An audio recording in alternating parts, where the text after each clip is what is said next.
Hey guys, welcome to episode 9/10. Just realised when I was looking through my stories the other day that I've actually put 2 episode 4s in there. So yeah, thanks for all you guys that pointed that out for me. All those guys being nobody. But anyway, it's fine. I've figured it out myself, and we've managed to get ourselves back onto a good track. Anyway, today I'm going to talk about goal setting. Right, it's the 1st of April. Officially, we've had a quarter of the year, okay? And it's a really good opportunity for people to basically reassess what they started at the beginning of the year. So I'm sure a lot of people did New Year's resolutions on the 1st of January. It's a good opportunity for you to sort of look at those New Year's resolutions and say, right, what have I achieved? What maybe I haven't achieved? What can I work on? What was maybe a too big a goal that I need to break down? Or what was an easier goal that I can now work on more? So yes, I'm going to take you through a very simple process of how you can basically do some goal setting today for the next 3 months until the end of June, beginning of July. Okay, so the first thing, if you're looking at starting something, find that goal, find that ambition, find that thing you really, really want to do, and imagine it. Imagine it's already happened, right? Think about what it will feel like when you actually get there.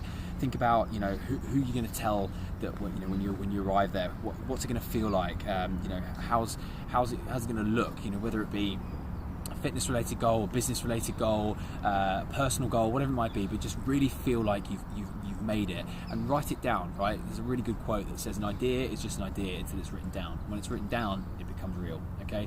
You give yourself accountability. Tell other people, tell your friends, tell your family, tell Instagram, tell people, so that it gives you the idea that you're actually got to achieve it, and it gives you some accountability to actually get it done, right? So once you've got that goal really clear in your mind, and you've got that mountain that you can see, right? So the top of the mountain is the end of the goal, right? You've got to figure out the reality around where you are right now. Okay, now the reality of the situation at the moment is that we're all in a very, very sort of secluded, isolated type of world we're living in. So it's going to be hard to sort of work out where you're at.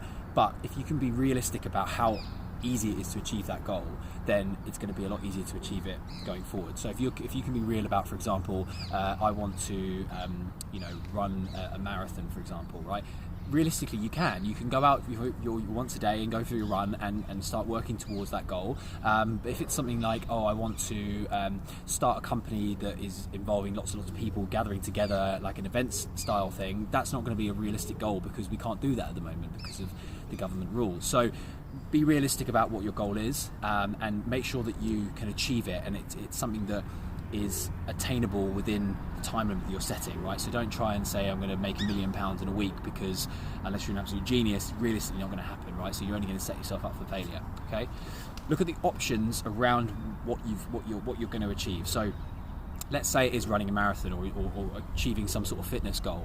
Okay, look at the options in which you can achieve that goal, right? Whether it go out for a run once a day, or whether you can, if you've got a treadmill at home maybe that you can order, or you can do some other fitness related things around it. Look at it as like a brick wall, and imagine that brick wall is the obstacle in front of you, and like, how am I going to achieve that goal, right? You can go sort of left around the wall, you can go right around the wall, you can go over the wall, you could burrow under it, you could like pole vault over it, you could, hire a plane and skydive over it, whatever. But there's always like many options around the goal that you're looking to achieve, and the options and things you're looking to do to achieve that. And then once you've got those the goal in mind, you've got the realistic approach to it, and you've got the options, then you can look at the way forward, right? And you can paint a picture towards getting that goal done. Okay, so again, I talk about the mountain. You can have the mountain right up there. The format you're working towards is, how am I going to get to the top of that mountain within the time frame that I've set? Okay, and as I said, if it's a really steep mountain and it's going to take you, if you're trying to achieve what would take a month in a week, right, then it's not going to be achievable, because you're going to be so tired trying to climb that mountain, you're probably going to fail. Whereas if you realistically set yourself at a goal that's more like this, and you can sort of work your way up, and you can choose those checkpoints in which you can look back and go, yes, okay, I've achieved that,